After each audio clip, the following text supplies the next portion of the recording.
G'day everyone, it's SDS SuperCoach providing SuperCoach content for you. Is here to present the Round 13 review for AFL SuperCoach 2025. Let's get keen about it. Hope everyone's doing well. Obviously, this month is Men's Mental Health Month. Um, and I'm not going to talk a heap about it because I'm not really good at talking about stuff like that. But obviously, it's good to have a month for awareness for men, but it comes the whole way around it. Check in on your brothers, your sisters, if you have any, your parents, and your mates, of course, your friends. So obviously, obviously, in we're very lucky in Supercoach to have such a good community. It feels like 95% of the community is just a loving community. So hope everyone's doing well this month. Hopefully, this month does, as it does, it brings awareness to it. So, obviously, so I've had my struggles in the past, of course, but I've been so thankful and grateful to have such a strong fallback option in my family and my mates, and it's really helped me.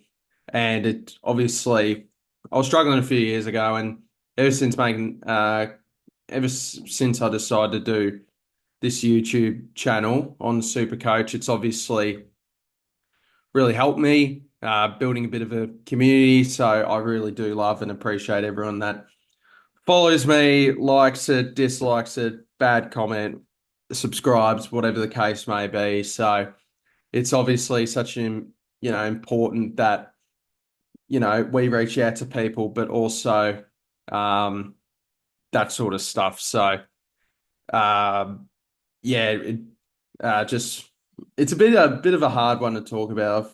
Um, just if you ever feel if you ever don't feel right, whatever the case may be. Sorry, I'm not good at talking stuff like this. Never really been a good public speaker, but I'm just a message away. It's such a loving community, but there's people out there with massive struggles that they feel like they need to keep to themselves. And if you ever need a conversation, Stephen D.W. Smith on Twitter, I'll be here for you. Happy to help, whatever the case may be.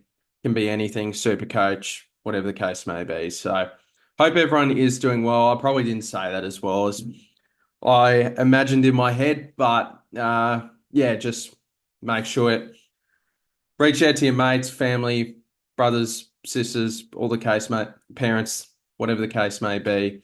And yeah, it's just so important in life to be happy because I feel like it's never been such a negative world in my mind as to what it is right now, probably due to social media a bit. So it's obviously, yeah, massive talking point now, which is a great thing. And yeah, just check in with everyone you love. And yeah, it's so good to have a month to really bring the awareness to mental health as it is one of the most important things probably the most important thing in life.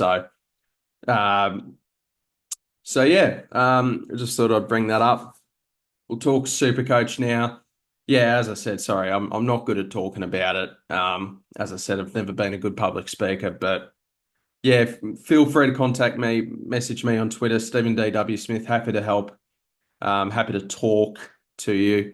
If you're having any struggles yourself, just send me a DM, and I'm always a text away. I'm always a call away. So yeah, let's talk Supercoach now. So we scored 2026. Hopefully, that is a sign that that next year's our year. Hopefully, I think I'm very happy with how I'm going this season, but 2020, but hopefully 2026 can be the year. But I won't take away with how I've gone this season. I think I'm being very happy with how I performed this year, and I'm very proud of the boys this week. I had 7 premiums out, and we scored a 2026, and we've gone up in rank. I think I was expecting an absolute stinker of a week, but very happy with how we've gone. We've gone up in rank to 1,393. Feeling good about the side. We have only got 10 trades remaining, but that does mean I've only got one primo left to upgrade in the team. So I think I'm happy with how I've gone this year because I think it's been a cash generation wise, it feels like a really tough year. Now, some of that's due to the sub rule, but part of it is just, and this I guess factors in with the sub rule. We just haven't had that. We had really good cash generation to start the season. We had a lot of rookie options and a lot of them did well to start the year, but the in-season rookies have been unfortunately not making much money at all. It feels like whenever we trade into a rookie, they have just completely disappeared from the face of the earth, unfortunately, due to injuries or whatever the case may be, sub getting dropped. So it hasn't been good with cash generation. It does feel like if you value was the way this year, if you've nailed your mid prices, nailed your value premiums, I think that's really going to help you finish your team. I do think there's going to be a lot of unfinished teams with just the lack of cash cows we've had in season. So it's a very challenging season. I've found it. I thought it's rewarded the coaches that have gone for value. And look, heading into the season, that's what I wanted to try to do. Last year, I went the total opposite way of just paying up so much and it completely backfired. This year, I'm very thankful I've gone value. I think I've only paid one player above 600k, and that was Harry Sheasel, and that's obviously been a disappointing result, but it is very much. I sort of fell with the crowd on that one, so that was a bit unfortunate. I was very tempted not to start him, but I think I brought this up earlier. If I started Sheasel, I think I would have started Tom Stewart, and we obviously seen how that's gone this year. So very unfortunate there with Stewart starters because I was very much keen on starting Tom Stewart if it wasn't for Harry Sheasel. So I guess Harry Sheasel was better out of the two, but let's talk and see what's going on here. So I've created a bit more of a blueprint for how to finish my side. So in terms of vice captain and captain, I was going to VC Holmes into Gawn. I was going to VC Smith into Gawn. And then I see that Bailey Smith was a laid out. So I thought, well, Smith's touches will go to Max Holmes. So that was part of the reasoning, and very, very glad I got a 152 out of that. That is amazing. Better than what I thought I'd get there. And I think the most positive sign is that match Tristan Cherry against Matt Flynn, which I thought was going to be a 200 score. So I think that's really saved me as well. I've basically broke even with what Tristan Cherry did. I think he went 1 point better. So I'm very proud of the boys this week. Big week from the boys. Really not much to be dissatisfied with. I thought everyone put in a very good shift for me to get the job done. So my trades last week were Marriage, Stone and Huswaite for Angus Clark, Luke Pedler and Jai Caldwell. So I did say I was going to grab DeConing, and I very much liked him as a pick. And I still do. But I thought Caldwell would give me a better chance to finish the team. So I ended up going Jai Caldwell. 102 on debut is pretty good. Angus Clark, 71. Fingers crossed he can be that cash generator we've all been waiting for. And Luke Pedler scored a clutch goal in the third quarter, so that was very important. Scored a 37, so very happy with that. With that goal, sorry. 37 was a bit unfortunate.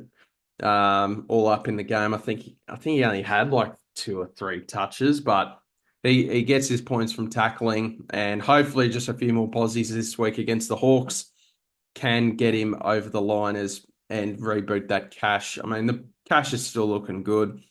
Break even of 9. If he does put in another poor score, then that probably instantly puts him as a slowing up cash generator. Yeah, the break even's 44 instantly if he scores a 41. So could do with a bit of a spike game out of Pedler, hopefully.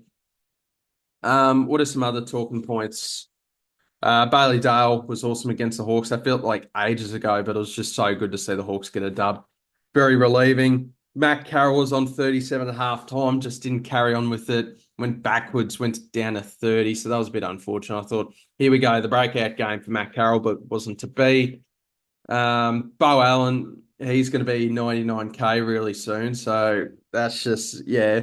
So that's just a friendly, just little things like that that I'll need to tweak up next year. Just don't start any dead rookies because we know how valuable cash generation is. And he has not given me much. He has given me a few games. At least he's playing, but 36 to 3 and a 0. Andrew McQualter did say in his press conference he hasn't handled the Bo Allen situation particularly well. Hopefully that means he can get a full game, and this will be very handy throughout the bye round. So obviously not seeing him as a cash generator, but hopefully a guy that the next three. I actually don't need him this week, and I'll show you why. But hopefully in 15 and 16 he can start playing. I actually held Matt Roberts, and I'll tell you why during my trade plans. Dawson was very solid, 108. That's awesome. He's been a very nice trade in for me. I brought him in for the Carlton game, 156, just went bang. Got heavily tagged by Miles Bergman, 132, 138, 112, 108. So, been a very solid trade in Jordan Dawson. Got him at 498K. So, that's been very rewarding. Good to see a ceiling game out of Tom Green, 140. He's been very solid, and that's what I sort of expected with the Tom Green pick. I believe I brought him in for the Fremantle game here, 112, and he's just been very solid. So been happy with his work. I knew Giants had a really good run for the rest of the season regarding inside mid, so I was happy to jump on that. Very good stuff from Adam Chera. I think it was like 70% time on ground due to Durham's hit, and a 109. You absolutely take that to the bank there. 109's tremendous considering the circumstances there. Nick Dacos heavily tagged by Langdon and really stepped it up in the second half. I think it was on 23 at halftime. Delivered me an IE5. Hasn't so I've had him for 2 months, have I? Yeah, he was an early trade in for me. So I've got him after the Sydney game. Brought him in for the Brisbane one, so that was a good bump score there. Haven't seen much as of late, but there are some really juicy matchups coming up for Nick Dacos that I'm very excited about. So I think he will eventually reward us owners. Connor Rozee, 116, beautiful. Harry Sheasel, not a massive fan of the role that he's playing, but they moved him into the midfield for the fourth quarter and he went absolutely bananas. So hopefully they look at a bit more midfield rather than deep forward, that type of thing. It was just a dead roll. So Jai Caldwell 102 on debut, you take that. We got Max Gawn 131, despite that poor kick in the fourth quarter towards the end of the game, still delivered a 131. But I don't think he went down in. I don't think. I don't reckon his price. Sorry, his score went down after that. I don't know. Maybe I'm tripping, but yeah, very good from Gawn. He's obviously been a season-defining trade-in. Got him in at round 5, and his worst score has been a 110. So he's been unbelievably consistent, Max Gawn. And yeah, couldn't ask much more from Gawny. Got him at 580, and he's been tremendous ever since. So that's been I remember looking at a tweet back, and it was I think it was between Max Gawn and Kieran Briggs. I ended up going Max Gawn, but gee, that is a season-defining move right there. Bailey Smith, obviously a laid out due to a tight hammy, missed training today. Not sure if he's going to play this week. I think the Cats have the last bye as well. So, yeah, I think we'd rather a fully firing Bailey Smith than a hobbling Bailey Smith. So, do whatever it takes for him to come back. Absolute gun he is. Doesn't use the ball too well, but he is an absolute jet. So, definitely need him for our SuperCoach sides. Christian Petrarca as well, 115. He's been very solid. Started the season very slow, but picked his way up, and he's been super consistent. Chad Warner, 88. He's had a disappointing past month, it feels. 470K with a break even of 136. I brought him in for the Essendon game, and it was looking good for the first two, and then the last three have been pretty disappointing, but I'm sure he'll bounce back, freshen up after the bye. Maybe Sydney can make a late charge for finals. We'll see. I still think it's pretty open. Isaac Rankin 89, a little bit of a bump in CBAs, just couldn't fully put it together. Caleb Daniel now has that halfback number one man back with Harry Sheezel moving, but makes Colby McKercher very interesting. Luke Pedler 37, and then Nick Martin 112. Been very happy with him. He was on he was on a really low score at halftime, so I was expecting one of those floor games, but smash in the second half, very similar to Sheasel. So the good news for my team, McRae is set to return this week and Horn Francis is available. So that really helps us. And this is our best buy. We've only got one, two, three, four. We've only got four guys on this buy round. So yeah, I think I'll be able to field a full primo in best 18.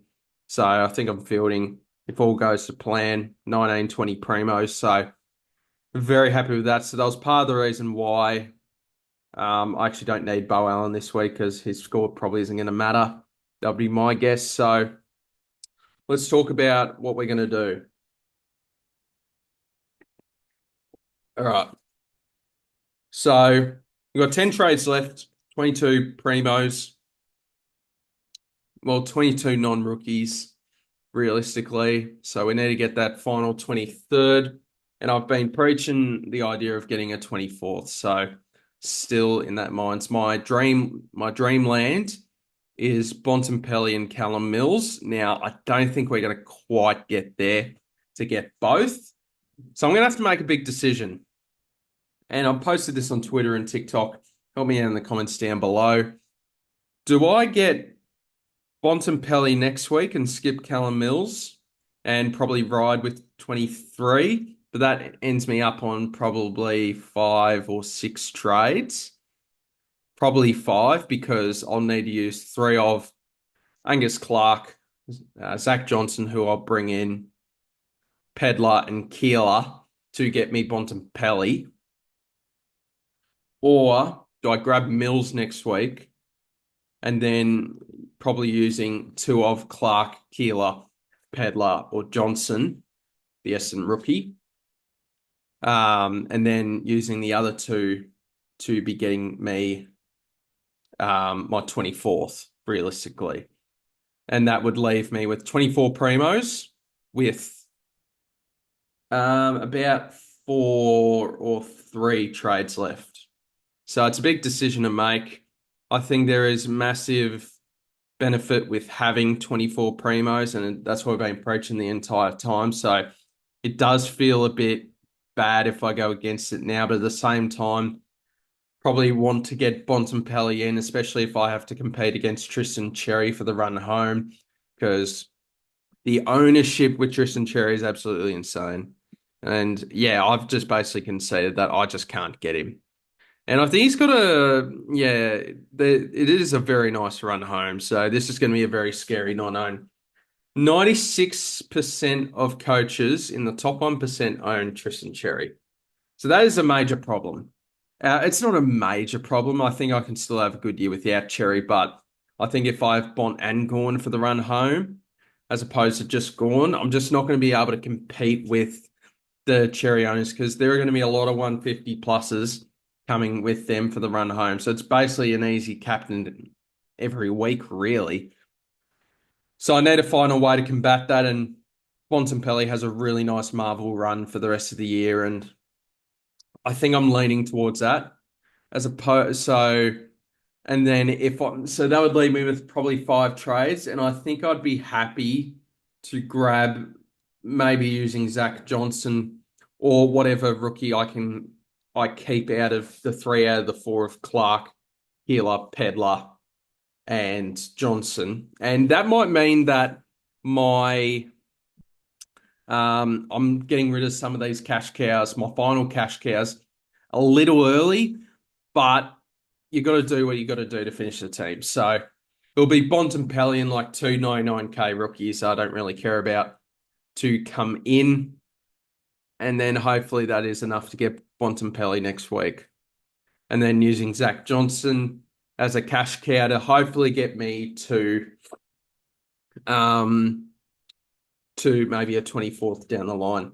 So maybe it's one of those things where we wait and see what Zach Johnson's doing, and then we make the play to get a 24th. And that it's not even a premium. It wouldn't even be a premium at that point. It would be, I don't know, what's a good result for Zach Johnson? Or might not have to be Zach Johnson, but I want to get Bont next week heading into that Tigers game. So my guess would be Zach Johnson will have the lowest break even at that point, ahead of Clark, ahead of Pedler, ahead of Keeler. Yeah, we'll see how we go. We need big weeks out of Clark, Pedler, and Keeler to hopefully get that done. I think that's the goal because I got 238k banked, so I've got to keep that in mind as well. That's essentially another rookie, decently cashed up rookie. So that is the strategy. Let me know if you disagree with that and then yeah, hopefully Zach Johnson can get me, I don't know, a completely fallen guy for my 24th. And we don't even have to act it straight away. We can probably just wait and see if maybe there's a 1 week injury or suspension regarding one of our premiums and we can put them back in. I remember as well, the flex as well has really helped this situation as well because it's best 22 out of 23 scoring players. So even if worse comes to worse and, I don't get a 23rd and my 23rd primo gets injured, you still got 22 premiums to back yourself up and you can just maybe a Tom McCarthy might save the day. He might get this really good role for West Coast. So I think I do want Bontempelli. He's got to break even. This is for next week, by the way. 629k with a break even of 164 against the Saints on Thursday night. I think he'll go really well against St Kilda, but let's just hope that he can just be 615k. So hopefully, like 130, I'm fine with. I'll pay up 615 for Bontempelli, just for the run home. So I've been very conservative with paying up for guys. As I mentioned, Sheasel was the only guy above 600k that I've paid for this year. That was in my starting team, and then my second most was Brayshaw, who was 591k, and and he was also in my starting team. So. I think the most I've paid for a premium this year was Max Gawn, or it might have been Nick Dacos. It's between one of these two, and they were very early in the season. So 584 I paid for Nick Dacos, and then for Max Gawn, I think it was like 577. No, 582. So it was Nick Dacos. So yeah, I've been a good boy. I've behaved well, with not paying up for guys. So I feel like I can treat myself and reward myself with Bontempelli. I'm waffling a lot. So let's talk about what we're doing this week. We'll worry about next week when it comes. And I'll give me some more thinking music. So let's think about this. So I think it's Matt Carroll. I mean, he's a green dot, but just isn't making money. So I think I'm happy to let him go. And I'm surprised he's actually still in the team. But that's all right. And then I know this isn't SuperCoach Code 101, but you can literally see my team. I just don't have any cash cows just yet to be getting rid of. So, Roberts, thank you for being a starting pick this year. I think you've been very solid. Not the run home we all thought he could potentially be, but I thought he was very serviceable. And I know it was probably better last week to move off, but I needed his money to get me Zach Butters. And I didn't want to grab Butters last week, even though he went very well. He had such a high break even. So Zach Butters comes into the team. I think Butters can do 30 points on Roberts for the run home. And then Zach Johnson from the Bombers, poor Bombers, dealing with a lot of injuries. This leaves me 198k banked, which I'm very happy with. So that will assist me with Bont, along with Pedler, along with Clark, or Keeler. And hopefully we can just make a giant splash to round out the 23 premiums. And if not, I might be very sad. So, well, I mean, if we can't afford Bont, then we'll just have to do option 2 of going Mills and then grabbing, or maybe I'll just have enough to go bang, bang, like Pedler another week of price rise, Killer another week of price rise. Clark another week of price rise, Johnson another week of price rise, and grab him after his Richmond game, which doesn't feel as good as I would have liked. So that's all right. Yeah, so I think that's what we're doing. Let's sort out the team. So Jack McRae's back this week, so that's awesome. So I'm actually now we know the buys can throw out some curveballs, so I'm not going to call it, but at this stage, from how it's looking, I'll be having players on my bench that are actually playing during a buy round, which is just absolutely unheard of. Like Keeler, like Bo Allen will be benched and Zach Johnson or Keeler. So there might be a situation where I just loop Keeler. Actually, I will loop Keeler on the Thursday night. Potentially, I can't believe I'm looping during a best 18 week, but I actually just, the way it's looking, I actually can't fit all the playing players on field. So maybe loop Bo Allen and Angus Clark type thing. Can I actually do that? Oh, yeah, sorry, I'm looking at round 16. I'm tripping. Shut up. Don't know why I have my phone on. I'm very sorry. Let's have a look. So Essendon play 4:15. When do West Coast play? Yeah. So I can use Campbell Gray as a loop for Bo Allen and Angus Clark. So I'm actually going to swap that. My project is 2,189, I believe. Is this someone that? Oh yeah, because of Jack McRae. Yeah. So all these guys should be playing. I'm going to loop Bo Allen and Angus Clark. I think. Sorry, I've done that wrongly. So I can't believe I'm looping during a buy round. I don't recall the last time I've done this. This is just a very good buy round for me. Richmond, there aren't that many primos. At Collingwood, you got, I guess, Nick Dacos, Josh Dacos, that type of thing. At Gold Coast, I haven't really gotten anyone from Gold Coast all year. I haven't had a Gold Coast player this year. That's crazy. And then Sydney, where it's just Chad Warner, Callum Mills, that Matt Roberts. So that is the most popular team in terms of the four. But so we can loop there. We can loop Keeler on Thursday night against the Dogs and probably loop Pedler and Keeler. And if, and I don't think the loops are even going to be anything that useful. Like we're just hoping for a big spike score because I'm going to have 3, 5, 7, 9, 11, 12, 13, 14. Best case scenario. 15, 16, 17, 18, 19, 20 primos playing. Barley Smith might miss, so that might be 19, but that's still perfectly fine. I'll just loop just in case Keeler can pop out 100 or something. Same with Clark, same with Allen. You never know. Yeah, I think that's how we're going to roll for the team this week. And I'll use chuck Chad Warner on field so I can loop Keeler and Pedler. But I've also got Zach Johnson. So I'd probably like to loop him, but I don't know if there's a world where... Is there a world where I can do that? I could just... Oh, hang on. I can actually just field Angus Clark. I feel like I trust Angus Clark more than Zach Johnson, but a bit of the sameness, isn't it? There isn't that much of a difference. I can loop Zach Johnson, Bo Allen. They're both... So Angus Clark's a winger. Let's have a look at DFS here for a sec, real quick. How did Geelong go with wingers? Neutral matchup. Zach Johnson, I swear I saw him play in defense for a little bit. So I think he's more of a general defender. I could be very wrong. Essendon supporters, let me know. There's a lot of Essendon supporters out here. Yeah, that's neutral as well. So it's just, I don't think it's going to matter at the end of the day, but I don't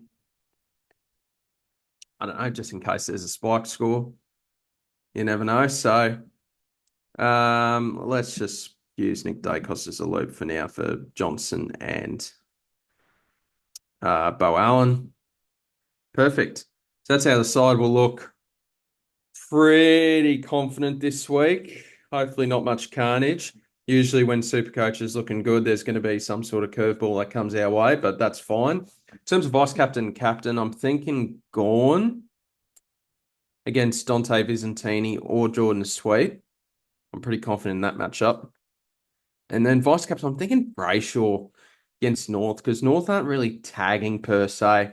Like I think Tom DeConing's a great captain here against the Eagles. Very good to have Horn Francis and McRae back this week. That's awesome. Been waiting a long time.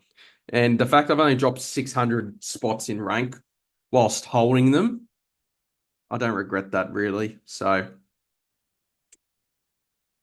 um, yeah, yeah, cool. Butters, I mean, Ed Langton could go to him, but I'd prefer Gawn as captain anyway. Anyone else? I feel like Dale could go off the chain against the Saints. Not as good of a matchup as it used to be, though. Crows Hawks probably not touching that. Brisbane and Giants. Brisbane don't really take, so maybe Tom Green could go well. I actually don't have any Brisbane players, which is crazy. And I did think about bringing Kai Lohman. Didn't end up going there, saying that Pedler wasn't sub last week.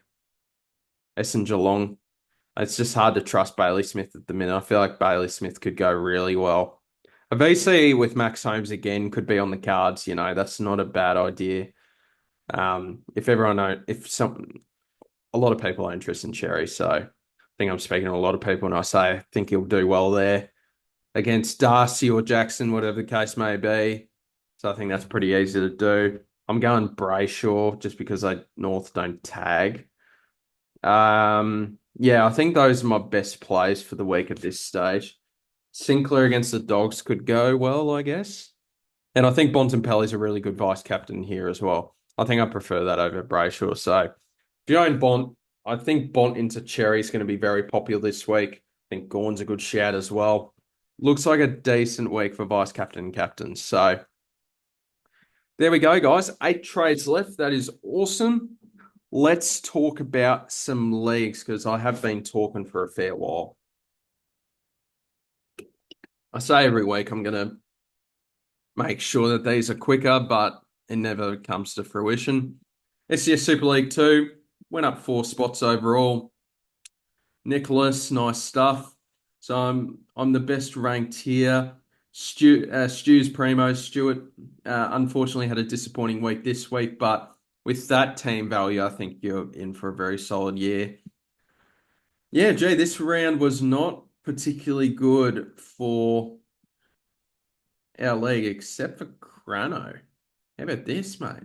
2,228, 113th best round score. So shout out to Crano. He's been a legend for the channel for a fair while. So shout out to Crano. He is monstered up. Look at the team value. Holy, he's going to have a really strong end to the season. So appreciate everyone tuning into that. It's your Super League 2, 29th. James is inside the top 100. Golden syrup. You're so golden. A lot of Goldens hanging around here. Cheese had a magnificent week, 2,107. Shout out to the great man himself. But yeah, James and Daniel having such a good season, having such good seasons. Jack is an absolute legend. He had a little bit of a down week, but that's okay. He'll bounce back. Very strong league this. So yeah, best of luck to these two for the run home. And obviously everyone in the league here. Very strong league. So proud of everyone's efforts there. And we'll wrap it up there, guys. I think it started pretty bright and now it's dark now. So that just sums up how long this went for. But thank you everyone for tuning in. I'm always a message away, a call away from if you need to have a chat. And I'm very happy to have a chat with you. And we'll see you in the next video. I hope everyone's doing well. And we'll catch you.